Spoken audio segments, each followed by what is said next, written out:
ಒಂದು 20 ನಿಮಿಷ ತಂದೆಗಳ ದಿನಾಚರಣೆ ಇರುವ ಕಾರಣ ತಂದೆಗಳಂದ್ರೆ ಏನು, ಅವರ ಜವಾಬ್ದಾರಿ ಏನಂತ ಒಂದು 20 ನಿಮಿಷ. ಎಲ್ಲಾ ತಂದೆಗಳ ಸೃಷ್ಟಿಕರ್ತ ಪರಲೋಕದ ತಂದೆ. ಹಲ್ಲೆಲೂಯ. ಈ ಭೂಲೋಕದ ಎಲ್ಲಾ ತಂದೆಗಳ ಎಲ್ಲಾ ತಾಯಂದಿರ ಸೃಷ್ಟಿಕರ್ತ ಯಾರು? ಪರಲೋಕದ ತಂದೆ.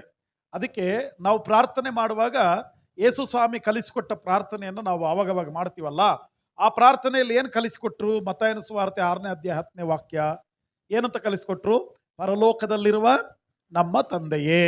ಏನಂತ ಪ್ರಾರ್ಥನೆ ಮಾಡ್ತೀವಿ ನಾವು? ಪರಲೋಕದಲ್ಲಿರುವ ನಮ್ಮ ತಂದೆಯೇ, ನಿನ್ನ ನಾಮವು ಪರಿಶುದ್ಧವೆಂದು ಎಣಿಸಲ್ಪಡಲಿ. ನಿನ್ನ ನಾಮವು ಪರಿಶುದ್ಧವೆಂದು ಎಣಿಸಲ್ಪಡಲಿ ಅಂದ್ರೆ ನಿನ್ನ ನಾಮವು ಘನವೆಂದು ಎಣಿಸಲ್ಪಡಲಿ, ನಿನ್ನ ನಾಮವು ಗೌರವವೆಂದು ಎಣಿಸಲ್ಪಡಲಿ, ನಿನ್ನ ನಾಮವು ಪರಿಶುದ್ಧವೆಂದು ಎಣಿಸಲ್ಪಡಲಿ ಅಂತ ಅಪ್ಪ ತಂದೆಯೇ ಅಂತ ಪರಲೋಕದ ತಂದೆಯನ್ನ ಕೂಗ್ತೀವಿ. ಅದಕ್ಕೆ ಈ ಭೂಲೋಕದಲ್ಲಿರುವ ಎಲ್ಲಾ ತಂದೆಗಳ ಸೃಷ್ಟಿಕರ್ತ ಆ ಪರಲೋಕದ ತಂದೆ ರೀ. ಆ ಪರಲೋಕದ ತಂದೆಗೆ ನಾವು ಯಾವಾಗ ಪ್ರಾರ್ಥನೆ ಮಾಡುವಾಗಲೂ ಘನತೆಯನ್ನು ಕೊಟ್ಟು ಕೂಗ್ತೀವಿ, ಘನತೆಯನ್ನು ಕೊಡ್ತೀವಿ. ಹೆಂಗ್ ಘನತೆ ಕೊಡ್ತೀವಿ? ಭೂಮಿ ಆಕಾಶಗಳನ್ನು ಉಂಟು ಮಾಡಿದ ತಂದೆಯೇ, ಅದ್ಭುತಗಳ ಸ್ವರೂಪನೇ, ಮಹಿಮಾ ಸ್ವರೂಪನೇ, ವಾಕ್ಯ ಸ್ವರೂಪನೇ, ಪ್ರೀತಿ ಸ್ವರೂಪನೇ, ಈ ತರ ನಾವು ಪ್ರಾರ್ಥನೆ ಮಾಡುವಾಗಲೆಲ್ಲ ಆತನಿಗೆ ಘನತೆಯನ್ನು ಕೊಟ್ಟು ನಾವು ಪ್ರಾರ್ಥನೆ ಮಾಡಿ ಅಪ್ಪ ತಂದೆಯೇ ಅಂತೇಳಿ ಆತನನ್ನು ನಾವು ಕೂಗ್ತೀವಿ. ಈ ಲೋಕದಲ್ಲಿ ಕುಟುಂಬ ವ್ಯವಸ್ಥೆಯನ್ನ ಮಾಡಿದವರು ಆ ತಂದೆ ರೀ. ಮೊದಲನೇ ತಂದೆ ಆದಾಮನನ್ನು ಸೃಷ್ಟಿ ಮಾಡಿದವರು ಅವರೇ, ಮೊದಲನೇ ತಾಯಿ ಹವ್ವಳನ್ನ ಸೃಷ್ಟಿ ಮಾಡಿದವರು ಅವರೇ, ಮೊದಲನೇ ಸಂತಾನವನ್ನ ಕೊಟ್ಟವರು ಅವರೇ, ಗಂಡ ಹೆಂಡತಿ ಕುಟುಂಬ ಅಂದ್ರೆ ಮಕ್ಕಳು, ಈ ಕುಟುಂಬದ ನಿರ್ಮಾಣಿಕನು ಆತನೇ ರೀ. ಕುಟುಂಬ ವ್ಯವಸ್ಥೆಯನ್ನ ಪ್ರಾರಂಭ ಮಾಡಿದವನು ದೇವರೇ. ಅದಕ್ಕೆ ಸ್ವಾಮಿ ಏನ್ ಹೇಳ್ತಾರಂದ್ರೆ, ಈ ವಿಮೋಚನ ಕಾಂಡ 20ನೇ ಅಧ್ಯಾಯ 1ರಿಂದ 20 ವಾಕ್ಯ ನೀವು ಮನೆಗೆ ಹೋದ್ಮೇಲೆ ಓದ್ಕೊಳ್ರಿ. ಅಲ್ಲಿ ದೇವರ ವಾಕ್ಯ ಹೆಂಗ್ ಹೇಳುತ್ತಂದ್ರೆ, ದೇವರೊಬ್ಬನನ್ನೇ ಆರಾಧಿಸಬೇಕು, ಆಮೇಲೆ ಕದಿಯಬಾರದು, ಸುಳ್ಳು ಹೇಳಬಾರದು, ನರಹತ್ಯೆ ಮಾಡಬಾರದು ಅಂತ ದಶಾಜ್ಞೆಗಳನ್ನ ಕೊಟ್ರು. ಆ ದಶಾಜ್ಞೆಗಳಲ್ಲಿ ಒಂದು ಆಜ್ಞೆ ಏನಂದ್ರೆ, ತಂದೆ ತಾಯಿಗಳನ್ನ ಸನ್ಮಾನಿಸಿರಿ. ಇವತ್ತು ತಂದೆಯ ದಿನಾಚರಣೆ ಇರೋದ್ರಿಂದ ಹೇಳ್ತಾ ಇದ್ದೀನಿ, ಈ ಆಜ್ಞೆಯನ್ನ ನಿಮಗೆ ನೆನಪು ಮಾಡ್ತಾ ಇದ್ದೀನಿ. ಯಾರನ್ನ ಸನ್ಮಾನಿಸ್ಬೇಕು? ನಿಮ್ಮ ನಿಮ್ಮ ತಂದೆ ತಾಯಿಗಳನ್ನ ಏನ್ ಮಾಡ್ಬೇಕು? ನೀವು ಸನ್ಮಾನಿಸಬೇಕು. ಸನ್ಮಾನಿಸಿದ್ರೆ ಏನಾಗತ್ತೆ? ಅದ್ಭುತಗಳಾಗತ್ತೆ, ದೇವರ ಮಹಿಮೆಯನ್ನ ಕಾಣ್ತೀವಿ, ಮತ್ತೆ ನಮ್ಮ ಆಯುಷ್ಕಾಲ ಹೆಚ್ಚಾಗತ್ತೆ. ಹಲ್ಲೆಲೂಯಾ. ನಮ್ಮ ತಂದೆ ತಾಯಿಗಳನ್ನ ಸನ್ಮಾನ ಮಾಡಿದ್ರೆ ಏನಾಗತ್ತೆ ಅಂದ್ರೆ, ಅವ್ರನ್ನ ಚೆನ್ನಾಗಿ ನೋಡ್ಕೊಂಡ್ರೆ, ಅವ್ರನ್ನ ಗಮನಿಸಿದ್ರೆ, ಅವರಿಗೆ ಮರ್ಯಾದೆ ಕೊಟ್ರೆ, ಅವ್ರು ಹೇಳಿದ ಮಾತಿನ ಪ್ರಕಾರ ನಾವು ನಡ್ಕೊಂಡ್ರೆ, ನಮ್ಮ ತಂದೆ ತಾಯಿಗಳನ್ನ ನಾವು ಪ್ರೀತಿಸಿ ಗೌರವಿಸಿದರೆ ಏನಾಗತ್ತೆ ಅಂದ್ರೆ, ನಮಗೆ ಅದ್ಭುತ, ಮಹಿಮೆ ಮತ್ತು ಆಯುಷ್ಕಾಲ ಹೆಚ್ಚಾಗತ್ತೆ. ಆದ ಕಾರಣ ಈ ಲೋಕದಲ್ಲಿ ನೋಡ್ರಿ, ಪ್ರತಿ ಮನುಷ್ಯನಿಗೆ ಮನೆ ಇಲ್ಲದಿರಬಹುದು, ಆಮೇಲೆ ಆರೋಗ್ಯ ಇಲ್ಲದಿರ್ಬೋದು, ಆಮೇಲೆ ಅವನು ಎದುರು ನೋಡುವಂತ ವಸ್ತುಗಳು ಅವನಿಗೆ ಇಲ್ಲದಲೇ ಇರ್ಬೋದು. ಆದರೆ ಪ್ರತಿ ಮನುಷ್ಯನಿಗೆ ಅಕ್ಕ ಇಲ್ದಿರ್ಬೋದು, ತಂಗಿ ಇಲ್ದಿರ್ಬೋದು, ತಮ್ಮ ಇಲ್ದಿರ್ಬೋದು, ಆದರೆ ಪ್ರತಿ ಮನುಷ್ಯನಿಗೆ ತಂದೆ ಇದ್ದಾನೆ, ಪ್ರತಿ ಮನುಷ್ಯನಿಗೆ ತಾಯಿ ಇದ್ದಾಳೆ. ತಂದೆ ತಾಯಂದರು ನಮ್ಮ ಜನ್ಮಕ್ಕೆ ಕಾರಣ. ಆದ ಕಾರಣ ಅವರನ್ನ ಸನ್ಮಾನಿಸಬೇಕು. ಕೆಲವರು ನೀವು ಹಿಂಗೆ ಹೇಳ್ಬೋದು, ಇಲ್ಲ ರೀ, ನಾವು ಚಿಕ್ಕ ವಯಸ್ಸಿನಲ್ಲೇ ನಮ್ಮ ತಂದೆನ ಕಳ್ಕೊಂಡ್ವಿ ನಾವು, ಇಲ್ಲ ನಮ್ಮ ತಾಯಿನ ಕಳ್ಕೊಂಡ್ವಿ ಅಂತ ನೀವು ಹೇಳಿದ್ರೆ, ಮದರ್ಸ್ ಡೇ ದಿವಸ ನಾನು ಒಂದು ಮಾತು ನಿಮಗೆ ಹೇಳಿದ್ದೆ, ಅದೇ ಮಾತು ಇವತ್ತು ನಾನು ಮತ್ತೊಂದು ಸರಿ ಹೇಳ್ತೀನಿ. ದೇವರು ನಮ್ಮನ್ನ ಇಲ್ಲಿ ಒಂದು ಕುಟುಂಬವಾಗಿ ಕಟ್ಟಿದಾರ. ನಿಮ್ಮ ತಂದೆಯ ಪ್ರಾಯ ಇಲ್ಲಿ ಯಾರಿಗಿದೆಯೋ ಅವರನ್ನೇ ತಂದೆ ಅಂತೇಳಿ ಸ್ವೀಕಾರ ಮಾಡಿ ಅವರಿಗೆ ಘನತೆಯನ್ನು ಕೊಡು, ಅವರಿಗೆ ಮರ್ಯಾದೆಯನ್ನು ಕೊಡು. ನಿನ್ನ ತಾಯಿನ ಕಳ್ಕೊಂಡಿದ್ರೆ ಇಲ್ಲಿರುವಂಥವರಲ್ಲಿ ನಿಮ್ಮ ತಾಯಿಯ ಪ್ರಾಯ ಯಾರಿಗಿದೆಯೋ ಅವರನ್ನು ನೋಡಿ ಅವರನ್ನ ನನ್ನ ತಾಯಿ ಅಂತೇಳಿ ಸ್ವೀಕಾರ ಮಾಡಿ ಅವರಿಗೆ ಘನತೆಯನ್ನು ಕೊಡ್ರಿ. ಯಾಕಂದ್ರೆ ದೇವರು ನಮ್ಮನ್ನ ಇಲ್ಲಿ ಒಂದು ಕುಟುಂಬವಾಗಿ ದೇವರು ಇಟ್ಟಿದ್ದಾನೆ. ಹಲ್ಲೆಲೂಯಾ. ಕೆಲವರಿಗೆ ಇಲ್ಲಿ ಮಕ್ಕಳಿಲ್ಲದಲೇ ಇರ್ಬೋದು, ಕೆಲವರಿಗೆ ತಂದೆ ತಾಯಿಗಳಿಲ್ಲದಲೇ ಇರ್ಬೋದು, ಕೆಲವರಿಗೆ ತಂದೆ ತಾಯಿಗಳ ಕೊರತೆ, ಕೆಲವರಿಗೆ ಮಕ್ಕಳ ಕೊರತೆ. ಮತ್ತು ನಾನು ಹೇಳ್ತೀನಿ, ನಮಗೆ ಯಾವ ಯಾವ ಕೊರತೆಗಳಿದೆಯೋ ಇಲ್ಲಿರುವಂಥವರಲ್ಲಿ ಆ ಕೊರತೆಗಳನ್ನು ನಾವು ಏನು ಮಾಡಬೇಕು? ತೆಗೆದು ಹಾಕಬೇಕು. ಉದಾಹರಣೆಗೆ ನಾನು ನಿಮಗೆ ಹೇಳ್ತೀನಿ, ನನಗೆ ಅಕ್ಕ ಇಲ್ಲ, ಇಲ್ಲಿ ಯಾರೋ ಒಬ್ರು ನನಗೆ ಅಕ್ಕ. ನಿನಗೆ ಅಣ್ಣ ಇಲ್ಲ, ಇಲ್ಲಿ ಯಾರೋ ಒಬ್ರು ನಿನಗೆ ಅಣ್ಣ. ನಿನಗೆ ತಮ್ಮ ಇಲ್ಲ, ಇಲ್ಲೇ ಯಾರೋ ಒಬ್ರು ನಿಮಗೆ ತಮ್ಮ.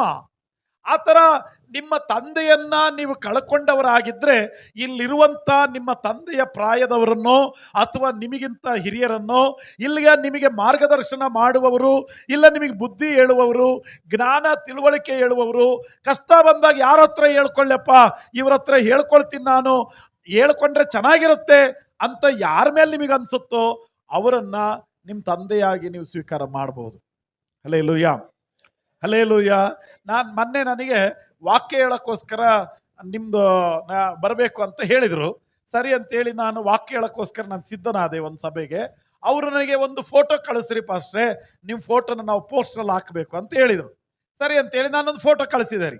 ಆ ಫೋಟೋ ನೋಡಿದ ತಕ್ಷಣವೇ ಮತ್ತೆ ವಾಟ್ಸಪ್ಪಲ್ಲಿ ನನಗೆ ರಿಪ್ಲೈ ಮಾಡಿದರು, ನಿಮ್ಮನ್ನು ನೋಡಿದ ತಕ್ಷಣವೇ ನಿಮ್ಮನ್ನ ಅಪ್ಪ ಅಂತ ಕರೆಯೋಣ ಅನ್ನಿಸ್ತಿದೆ ಅಂದರು. ಸರಿ ಆಯ್ತು ಕರೀರಿ, ತಪ್ಪೇನಿಲ್ಲ ಅಂದೆ. ಇನ್ನೊಂದು ಕಡೆಯಲ್ಲಿ ನಾನು ವಾಕ್ಯ ಹೇಳಲಿಕ್ಕೆ ಹೋಗಿದ್ದೆ. ಅಲ್ಲಿ 3 ಜನ ಯವನಸ್ಥರು ಬಂದರು. ಯವನಸ್ಥರು ಬಂದು ನನ್ನ ಜೊತೆಲಿ ಮಾತಾಡ್ತಾ ಅವರಿಗೆ ನಾನು ದೇವರ ವಾಕ್ಯದಿಂದ ಬುದ್ಧಿ ವಾಕ್ಯಗಳನ್ನು, ಜ್ಞಾನದ ವಾಕ್ಯನ, ಅವರ ಕೆಲವು ಸಮಸ್ಯೆಗಳನ್ನು ನನ್ನ ಹತ್ರ ಹೇಳ್ಕೊಂಡ್ರು. ಆವಾಗ ಅವರಿಗೆ ಮಾರ್ಗದರ್ಶನವನ್ನು ದೇವರ ವಾಕ್ಯದಿಂದ ಕೊಡ್ತಾ ಇರುವಾಗ ಆ ವಾಕ್ಯ ಎಲ್ಲ ಮುಗಿದ ನಂತರ 3 ಯವನಸ್ಥರು ಕೇಳಿದರು, ಅಂಕಲ್ ನಾನು ನಿಮಗೆ ಇನ್ಮೇಲಿಂದ ಅಪ್ಪ ಅಂತ ನಾವು ನಿಮ್ಮನ್ನು ಕರಿಬೋದಾ ಅಂದರು. ಕರೀರಿ, ಏನು ತೊಂದರೆ ಇಲ್ಲ, ನನ್ನಲ್ಲಿ ನೀವು ತಂದೆಯನ್ನು ಕಾಣ್ತೀರಾ ಅಂದರೆ ಭಾಳ ಸಂತೋಷ ಅಲ್ಲ, ಕಾಣ್ರಿ ಅಂತಂದೇರಿ. ಯಾಕೆ ನಾನು ಈ ಮಾತು ಹೇಳ್ತಿದ್ದೀನಿ, ಆ ಮಕ್ಕಳಿಗೆ ಯಾಕೆ ಹಂಗ ಅನ್ನಿಸ್ತು ಅಂದರೆ ಅವರಿಗೆ ತಂದೆ ಇದ್ದಿರಬಹುದು, ಇಲ್ಲದೇ ಇರಬಹುದು. ಆದರೆ ಕೆಲವು ಸಾರಿ ಆ ತಂದೆಯಿಂದ ಸಿಗಬೇಕಾದದ್ದು ಸಿಗದಲೇ ಇದ್ದಿರಬಹುದು. ಆದರೆ ದೇವರ ವಾಕ್ಯ ಇದೆಯಲ್ಲ, ಆ ಪರಲೋಕದ ತಂದೆ ಇದ್ದಾರಲ್ಲ, ಯಾವುದು ನಮಗೆ ಸಿಗಲಿಲ್ವೋ ಎಲ್ಲವನ್ನು ಅನುಗ್ರಹ ಮಾಡಲಿಕ್ಕೆ ನನ್ನ ದೇವರು ಶಕ್ತನಾಗಿದ್ದಾನೆ. ಹಲ್ಲೆಲೂಯಾ. ಈ ಲೋಕದಲ್ಲಿ ಕೆಟ್ಟ ತಂದೆಗಳು ಇರಬಹುದು, ಆದರೆ ಪರಲೋಕದ ತಂದೆ ಯಾವತ್ತೂ ಕೆಟ್ಟವನಲ್ಲ. ಆದ ಕಾರಣ ಇಲ್ಲಿ ಕೆಲವರು ತಂದೆ ಅಂದ್ರೆ ಇದ್ದೀರಾ, ಬಹಳಷ್ಟು ಜನರು ನೀವು ತಂದೆಗಳಿದ್ದೀರಾ. ನಿಮಗೋಸ್ಕರ ನಾನು ದೇವರ ವಾಕ್ಯದಿಂದ ಕೆಲವೊಂದು ವಾಕ್ಯಗಳನ್ನು ಹೇಳಕ್ಕೆ ಇಷ್ಟಪಡ್ತೀನಿ.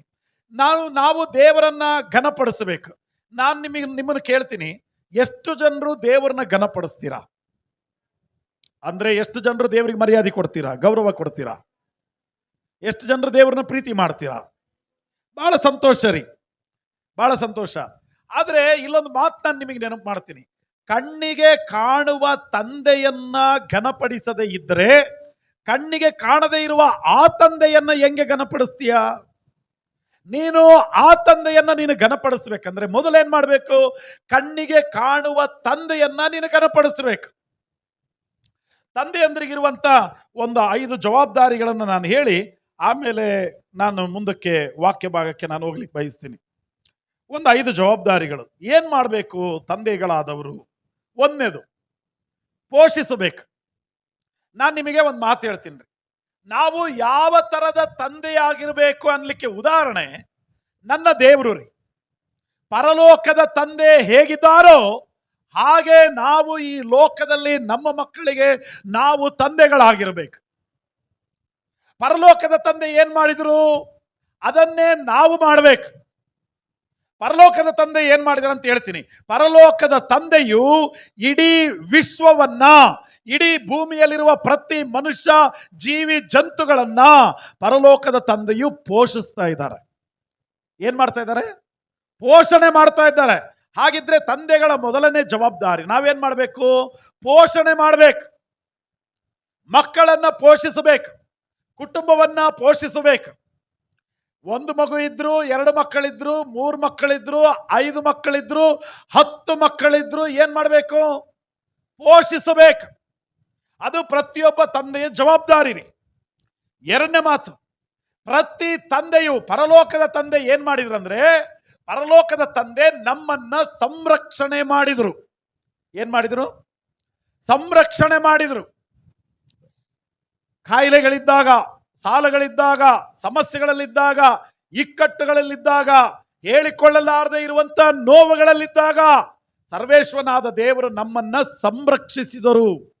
ಅದೇ ಪ್ರಕಾರ ಒಬ್ಬ ತಂದೆಯಾದವನು ಮಕ್ಕಳನ್ನ, ಹೆಂಡತಿಯನ್ನ, ಕುಟುಂಬವನ್ನ ಸಂರಕ್ಷಿಸಬೇಕು. ಹಲ್ಲೆಲೂಯಾ. ತಂದೆಯು ಮಕ್ಕಳನ್ನ ಏನ್ ಮಾಡಬೇಕು? ಸಂರಕ್ಷಣೆಯನ್ನ ಮಾಡಬೇಕು. ಯೆಹೋವ ನಿಸ್ಸಿ, ಆತನು ಹೋರಾಡಿ ನಮಗೆ ಜಯ ಕೊಟ್ಟರು. ಯೆಹೋವ ಈರೆ, ಎಲ್ಲ ಅಗತ್ಯತೆಗಳನ್ನ ಸಂಧಿಸಿದರು. ಆ ಪ್ರಕಾರ ನಾವೇನ್ ಮಾಡಬೇಕು? ಪ್ರತಿಯೊಂದೊಂದು ಅಗತ್ಯತೆಗಳನ್ನು ಅನುಗ್ರಹ ಮಾಡಿ ನಾವು ನಮ್ಮ ಕುಟುಂಬವನ್ನ ಸಂರಕ್ಷಿಸಬೇಕು, ಕುಟುಂಬಕ್ಕಾಗಿ ಹೋರಾಡಬೇಕು, ಕುಟುಂಬಕ್ಕಾಗಿ ಜಯ ಹೊಂದಬೇಕು, ಕುಟುಂಬಕ್ಕಾಗಿ ಗೆಲ್ಲಬೇಕು, ಕುಟುಂಬಕ್ಕಾಗಿ ಸಂಪಾದನೆ ಮಾಡಬೇಕು, ಕುಟುಂಬವನ್ನು ನಾವು ಸಂರಕ್ಷಿಸಬೇಕು. ಮೂರನೇ ಕಾರ್ಯ, ದೇವರು ನಮಗೆ ಏನಾಗಿದ್ದಾನಂದ್ರೆ, ಆ ಪರಲೋಕದ ತಂದೆ ನಮಗೇನಾಗಿದ್ದಾನಂದ್ರೆ ಶಿಕ್ಷಿಸುವ ಶಿಕ್ಷಕನಾಗಿದ್ದಾನೆ. ಏನಾಗಿದ್ದಾನ್ರಿ? ಶಿಕ್ಷಿಸುವ ಶಿಕ್ಷಕನಾಗಿದ್ದಾನೆ. ಮೊದಲು ನಾವೇನಾಗಬೇಕು? ಪೋಷಣೆ ಮಾಡಬೇಕು. ಎರಡನೇದು ಏನು ಮಾಡಬೇಕು? ಸಂರಕ್ಷಣೆ ಮಾಡಬೇಕು. ಮೂರನೇದು ಏನು ಮಾಡಬೇಕು? ನಾವು ನಮ್ಮ ಕುಟುಂಬಕ್ಕೆ ಶಿಕ್ಷಿಸುವ ಶಿಕ್ಷಕರಾಗಬೇಕು. ಮಕ್ಕಳನ್ನ ಶಿಕ್ಷಿಸುವ ಶಿಕ್ಷಕರಾಗಬೇಕು. ನಾನು ನಿಮಗೊಂದು ಪ್ರಶ್ನೆ ಕೇಳ್ತೀನಿ. ಮಕ್ಕಳೇನಾದ್ರೂ ತಪ್ಪು ಮಾಡಿದಾಗ ಏನ್ ಮಾಡ್ತೀರಿ? ತಂದೆಗಳು ಹೇಳ್ರಿ. ಮಕ್ಕಳು ತಪ್ಪು ಮಾಡಿದಾಗ ಏನ್ ಮಾಡ್ತೀರಿ? ಸರಿಯಾಗಿ ಹೊಡಿತೀವಿ ಅಲ್ಲ? ಹೊಡಿತೀವಿ, ಗದರಿಸ್ತೀವಿ, ಬೈತೀವಿ. ಯಾಕಪ್ಪ ಅಂದ್ರೆ ಅವ್ರು ತಪ್ಪು ಮಾಡಿದಾರೆ. ಯಾಕೆ ನನ್ನ ಮಕ್ಕಳನ್ನ ನಾವು ಗದರಿಸ್ತೀವಿ? ಯಾಕೆ ನಮ್ಮ ಮಕ್ಕಳಿಗೆ ಹೊಡಿತೀವಿ ಅಂದ್ರೆ, ನಾವು ನಮ್ಮ ಮಕ್ಕಳನ್ನ ಪ್ರೀತಿ ಮಾಡ್ತೀವಿ. ಪ್ರೀತಿಸುವವನೇ ಮಕ್ಕಳನ್ನ ಗದರಿಸ್ತಾನೆ, ಪ್ರೀತಿಸುವವನೇ ಮಕ್ಕಳನ್ನ ಶಿಕ್ಷಿಸ್ತಾನೆ. ಅದಕ್ಕೆ ದೇವರ ವಾಕ್ಯದಲ್ಲಿ ಏನ್ ಹೇಳುತ್ತಂದ್ರೆ, ಸರ್ವೇಶ್ವರನಾದ ದೇವರು ಆತನ ತಂದೆ, ಆತನು ಪ್ರೀತಿಸುವವರನ್ನ ಗದರಿಸುತ್ತಾನೆ, ಪ್ರೀತಿಸುವವರನ್ನ ಶಿಕ್ಷಿಸುತ್ತಾನೆ. ಹಲ್ಲೆಲೂಯಾ. ನಾವು ನಮ್ಮ ಮಕ್ಕಳನ್ನ ಹೇಗೆ ಶಿಕ್ಷಿಸ್ತೀವೋ ಅದೇ ಪ್ರಕಾರ, ಮಕ್ಕಳನ್ನ ಹೇಗೆ ಕ್ರಮಪಡಿಸ್ತೀವೋ ಅದೇ ಪ್ರಕಾರ ಸರ್ವೇಶ್ವರನಾದ ದೇವರು ನಮ್ಮನ್ನ ಶಿಕ್ಷಿಸಿ ಕ್ರಮಪಡಿಸಿ ಆತನು ನಮ್ಮನ್ನು ನಡೆಸ್ತಾರೆ. ನಾವು ನಮ್ಮ ಮಕ್ಕಳಿಗೆ ಹೊಡೆಯಕ್ಕೆ ಕೋಲನ್ನು, ವೈರ್ನು, ನಮ್ಮ ಕೈಗೆ ಸಿಕ್ಕಂತ ಏನೋ ಒಂದು ವಸ್ತು ತಗೊಂಡು ಮಕ್ಕಳಿಗೆ ಹೊಡಿತೀವಿ. ಆದ್ರೆ ದೇವರು ಹೆಂಗ್ ಹೊಡಿತಾರೆ? ಕಷ್ಟಗಳನ್ನ, ಸಮಸ್ಯೆಗಳನ್ನ, ಬಾಧೆಗಳನ್ನ ತಂದು ಹಾಕಿ ನಮ್ಮನ್ನ ಕ್ರಮಶಿಕ್ಷಣ ಮಾಡ್ತಾರೆ. ಹಲ್ಲೆಲೂಯಾ. ಯಾರನ್ನ ಪ್ರೀತಿಸ್ತಾರೋ ಅವರಿಗೇನೆ ಮಾಡ್ತಾರ ಆ ಥರ. ನಮಗೆ ಕಷ್ಟಗಳು ಬಂದಾಗ ನಮಗೆ ಹೆಂಗ ಅನ್ಸುತ್ತೆ ಅಂದ್ರೆ, ನಾವು ದೇವ್ರ ನಂಬಿದೀವಿ, ಇಷ್ಟು ವರ್ಷ ದೇವ್ರ ನಂಬಿದೀವಿ, ನಮಗೆ ಕಷ್ಟಗಳ ಮೇಲೆ ಕಷ್ಟಗಳು, ಇವನು ದೇವ್ರನ್ನೇ ನಂಬಿಲ್ಲ, ಅವನ ಅನ್ಯನು, ಪಕ್ಕದವ್ ನೋಡಿ ಎಷ್ಟು ಚೆನ್ನಾಗಿದ್ದಾನೆ, ಅವನ್ ಪಾಪ ಮಾಡೋವ್ ನೋಡಿ ಎಷ್ಟು ಚೆನ್ನಾಗಿದ್ದಾನೆ, ಇವನ್ ನೋಡಿ ಎಷ್ಟು ಚೆನ್ನಾಗಿದ್ದಾನೆ, ಅವನಿಗೆ ಯಾಕೆ ಶಿಕ್ಷೆ ಬರಲ್ಲ, ನನಗೇ ಶಿಕ್ಷೆ ಬರ್ತಿದೆಯಲ್ಲ, ದೇವ್ರ ಅವನಿಗೆ ಯಾಕೆ ಶಿಕ್ಷೆ ಕೊಡಲ್ಲ, ನನಗಷ್ಟೇ ಶಿಕ್ಷೆ ಕೊಡ್ತಾರಲ್ಲ ಅಂತ ಬಹಳಷ್ಟು ಸಾರಿ ನಮಗೆ ಅನ್ಸುತ್ತೆ. ಬೇರೆ ಲೋಕದ ಜನರು ನೋಡುವಾಗ ಅವರೆಲ್ಲ ಎಷ್ಟು ಚೆನ್ನಾಗಿದ್ದಾರೆ, ಅವರಿಗೆಲ್ಲ ಶಿಕ್ಷೆ ಕೊಡ್ತಾ ಇಲ್ಲ, ನನಗ್ಯಾಕೆ ಶಿಕ್ಷೆ ಕೊಡ್ತಾರೆ ಅಂತ ನಮಗೆ ಅನ್ಸುತ್ತೆ ಅನೇಕ ಸಾರಿ. ನಾನಿದು ಅರ್ಥ ಆಗಲಿಕ್ಕೆ ಒಂದು ವಿಷಯ ನಾನು ನಿಮಗೆ ಹೇಳ್ತೀನಿ. ಒಂದು 8-10 ಮಕ್ಕಳು ಕಾಂಪೌಂಡ್ ಹಾರಿ ಬೇರೆಯವ್ರ ಮನೆಯಲ್ಲಿ ಏನೋ ಆ ಹಣ್ಣುಗಳನ್ನೋ ಅಥವಾ ಬೇರೆ ಏನೋ ವಸ್ತುಗಳನ್ನ ಕಳತನ ಮಾಡಿದ್ರು ಅನ್ಕೊಳ್ರಿ. ತರಲೆ ಮಕ್ಕಳು ಕಳತನ ಮಾಡಿದ್ರು ಅನ್ಕೊಳ್ರಿ. ಅದರಲ್ಲಿ ನಮ್ಮ ಹುಡುಗನೂ ಇದ್ದಾನೆ. ಇವಾಗ ಆ ಒಂದು 10-12 ಮಕ್ಕಳಲ್ಲಿ ಈ ಕಡೆಗೆ ಬಂದಾಗ ನಾವು 10-12 ಮಕ್ಕಳನ್ನ ಹೊಡಿತೀವ ಅಥವಾ ನಮ್ಮ ಹುಡುಗನ ಹೊಡಿತೀವ? ಯಾಕೆ? ಅವನನ್ನ ಯಾಕೆ ಹೊಡೆಯಲ್ಲ ನೀನು? ಅವನು ಯಾರಲ್ಲ? ನನ್ನ ಮಗ ಅಲ್ಲ, ಅವನು ನನ್ನ ಮಗ ಅಲ್ಲ, ಅವನಿಗೆ ಹೊಡೆಯಲ್ಲ. ಯಾರಿಗೆ ಹೊಡಿತೀಯ? ನಿನ್ ಮಗನ ಹೊಡಿತೀಯ. ಯಾಕಂದ್ರೆ ನಿನ್ ಮಗನ ಪ್ರೀತಿ ಮಾಡ್ತೀಯ ನೀನು. ಲೋಕದಲ್ಲಿ ಅವರಿಗೆಲ್ಲ ಕಷ್ಟ ಇಲ್ಲ, ನನಗೆ ಹಾಕಿದೆ ಅಂದ್ರೆ ದೇವ್ ನಿನ್ನನ್ನು ಪ್ರೀತಿ ಮಾಡ್ತಾನೆ. ಅದಕ್ಕೆ ನಮಗೆ ಕಷ್ಟಗಳಿದೆ, ನಮ್ಮನ್ನ ಕ್ರಮಪಡಿಸ್ಲಿಕ್ಕೆ ದೇವರು ಇಷ್ಟಪಡ್ತಿದ್ದಾನೆ. ಅದಕ್ಕೆ ನಮಗೆ ಸಮಸ್ಯೆಗಳು ಬರ್ತಾ ಇದೆ, ಕಷ್ಟಗಳನ್ನು ಎದುರಿಸಬೇಕಾಗಿದೆ. ಯಾಕೆ ಇದೆಲ್ಲ ಅಂದ್ರೆ, ನಮ್ಮನ್ನ ಶಿಕ್ಷಿಸುವ ಒಳ್ಳೆಯ ಶಿಕ್ಷಕ ನನ್ನ ದೇವರು. ಹಲ್ಲೆಲೂಯಾ. ಮಕ್ಕಳು ಬಹಳ ತರಲೆ ಮಾಡುವಾಗ ಹೊಡಿತೀವಿ. ಅದೇ ತರ ನಾವು ನೋಡ್ರಿ, ಸ್ವಲ್ಪ ಓವರ್ ಆಕ್ಟಿಂಗ್ ಮಾಡಿದ್ರೆ ದೇವ್ರು ಏನ್ ಮಾಡ್ತಾರೆ? ನಮ್ಮನ್ನ ಹೊಡಿತಾನ್ರಿ. ಸ್ಪೀಡ್ ಜಾಸ್ತಿ ಆದ್ರೆ ಏನ್ ಮಾಡ್ತಾನೆ? ದೇವ್ರು ಹೊಡಿತಾನ. ಯಾಕೋ ನಿಂದು ಸ್ಪೀಡ್ ಭಾಳ ಆಯ್ತು, ಯಾಕೋ ನಿಂದು ಓವರ್ ಆಕ್ಟಿಂಗ್ ಆಯ್ತು, ಯಾಕೋ ನೀನು ಹಿಂಗ್ ಮಾಡ್ತಿದ್ಯಾ ಹಂಗ್ ಮಾಡ್ತಿದ್ಯಾ ಅಂತ ದೇವ್ರು ಏನ್ ಮಾಡ್ತಾರೆ? ಖಂಡಿತ ಶಿಕ್ಷೆ ಕೊಡ್ತಾನೆ. ಅದಕ್ಕೆ ನಾನು ಹೇಳ್ತಾ ಇರೋದು, ಶಿಕ್ಷಿಸುವ ಶಿಕ್ಷಕ ಅವರು, ಬೆಸ್ಟ್ ಟೀಚರ್ ಅವರು. ಆಮೇಲೆ ನಾನು ಇನ್ನೊಂದು ಮಾತು ನಾನು ಹೇಳಕ್ ಬಯಸ್ತೀನಿ. 4ನೇ ಮಾತು ತಂದೆಗಳಿಗೆ, ನಾವು ಬೆಸ್ಟ್ ರೋಲ್ ಮಾಡೆಲ್ ಆಗ್ಬೇಕು. ಅಂದ್ರೆ ನಾವು ಮಾದರಿಯಾಗಿರ್ಬೇಕು. ಏನಾಗಿರ್ಬೇಕು? ಮಾದರಿಯಾಗಿರ್ಬೇಕು. ನಾನು ನಿಮಗೊಂದು ಉದಾಹರಣೆ ಹೇಳ್ತೀನಿ. ನಾವು ಏನಾದರೂ ಒಂದು ವಸ್ತು ತಗೊಂಡೋಗಿ ಹೋದಾಗ, ಆಲ್ರೆಡಿ ಒಂದು ವಸ್ತು ಇರುತ್ತೆ ನಮ್ಮ ಹತ್ರ, ಆ ವಸ್ತು ನಮಗೆ ಬಹಳ ಇಷ್ಟ ಆಗಿದೆ, ಒಂದು ವಸ್ತುನ ಖರೀದಿ ಮಾಡಕ್ ಹೋದಾಗ ಅದೇ ಪ್ಯಾಟ್ರನ್ ಅಲ್ಲಿ ಇರೋದು ಕೊಡು ಅಂತೀವಿ ನಾವು. ಅದೇ ಪ್ಯಾಟ್ರನ್ ಬೇಕು. ನಮ್ಮ ಬಟ್ಟೆ ಡಿಸೈನ್ ಇದೇ ಪ್ಯಾಟರ್ನ್ ಅಲ್ಲಿ ಇರ್ಬೇಕು. ನಮ್ಮ ಬಟ್ಟೆದು ಡಿಸೈನು, ವಸ್ತುದು ಡಿಸೈನು, ಬೇರೆ ಏನೋ ಖರೀದಿ ಮಾಡಕ್ ಹೋದಾಗ ಅಥವಾ ಬಂಗಾರನೋ ಬೇರೆ ಏನೋ ಖರೀದಿ ಮಾಡಕ್ ಹೋದಾಗ ಇದೇ ಪ್ಯಾಟರ್ನ್ ಅಲ್ಲಿ ಬೇಕು ಅಂತೀವಿ, ಇದೇ ತರ ಇರ್ಬೇಕಂತೀವಿ. ಅಂದ್ರೆ ದೇವ್ರು ಏನ್ ಹೇಳ್ತಿದಾರೆ ಅಂದ್ರೆ, ನಮಗೆ ತಂದೆಗಳಿಗೆ ಹೇಳ್ತಾ ಇರೋದು, ನಾನ್ ಹೆಂಗಿದ್ದೀನೋ ಹಂಗೆ ನೀವಿರ್ರಿ. ಹಲ್ಲೆಲೂಯಾ. ಹೆಂಗಿರ್ರಿ? ದೇವ್ರು ಹೇಗಿದಾರೋ ಹಾಗೆ ಇರ್ರಿ. ನಮ್ಮ ಮಕ್ಕಳಿಗೆ ನಾವೇನಾಗಬೇಕು? ರೋಲ್ ಮಾಡಲ್ ಆಗ್ಬೇಕು, ಮಾದರಿ ಆಗ್ಬೇಕು. ಯಾವುದ್ರಲ್ಲಿ ಮಾದರಿ? ಪ್ರಾರ್ಥನೆಯಲ್ಲಿ ಮಾದರಿ ಆಗ್ಬೇಕು. ಆಮೇಲೆ ಕಷ್ಟಗಳು ಬಂದಾಗ ಎದುರಿಸುವುದರಲ್ಲಿ ಏನಾಗಬೇಕು? ನೀನು ಕಷ್ಟಗಳು ಬಂದಾಗ ದೇವರನ್ನ ದೂಷಣೆ ಮಾಡಿದ್ರೆ ನಿನ್ನ ಮಕ್ಕಳು ಕೂಡ ದೇವರನ್ನ ದೂಷಣೆ ಮಾಡ್ತಾರೆ.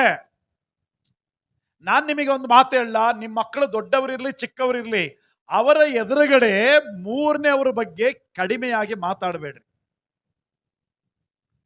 ನಾ ಹೇಳೋದು ಗೊತ್ತಾಯ್ತಾ? ನಿಮ್ಮ ಮಕ್ಕಳು ದೊಡ್ಡವರೇ ಇರಲಿ ಚಿಕ್ಕವರೇ ಇರಲಿ, ಮೂರನೇ ಅವ್ರ ಬಗ್ಗೆ ನೀವೇನಾದ್ರೂ ಮಾತಾಡುವಾಗ ಗಂಡ ಹೆಂಡತಿ ಅಷ್ಟೇ ಮಾತಾಡ್ರಿ, ಮಕ್ಕಳು ಮುಂದೆ ಮಾತಾಡಬೇಡ್ರಿ. ಅವಾಗ ಏನಾಗತ್ತೆ? ಉದಾಹರಣೆಗೆ ನಾವು ಯಾರ ಬಗ್ಗೆನೋ ಬಹಳ ಕೀಳುವಾಗಿ ಬಹಳ ಕೇವಲವಾಗಿ ಮಾತಾಡ್ತಿದೀವಿ ಅನ್ಕೊಳ್ರಿ. ಅವಾಗ ಎದುರುಗಡೆ ಬಂದಾಗ ಮಕ್ಕಳು ಅದನ್ನು ಕೇಳಿಸ್ಕೊಂಡಿರ್ತಾರೆ. ಎದುರುಗಡೆ ಬಂದಾಗ ಮಕ್ಕಳು ಏನ್ ಮಾಡಲ್ಲ? ಅವ್ರನ್ನ ಗೌರವಿಸಲ್ಲ, ಅವರಿಗೆ ಮರ್ಯಾದೆ ಕೊಡಲ್ಲ. ಯಾಕಂದ್ರೆ ಅಪ್ಪ ಅಮ್ಮ ಇಲ್ಲಿ ಏನ್ ಮಾತಾಡಿದ್ದಾರೆ? ಅವ್ರ ಬಗ್ಗೆ ಬಹಳ ಕೇವಲವಾಗಿ ಮಾತಾಡಿದ್ದಾರೆ. ಅದಕ್ಕೆ ಮಕ್ಕಳು ಅವ್ರನ್ನ ಗೌರವಿಸಲ್ಲ.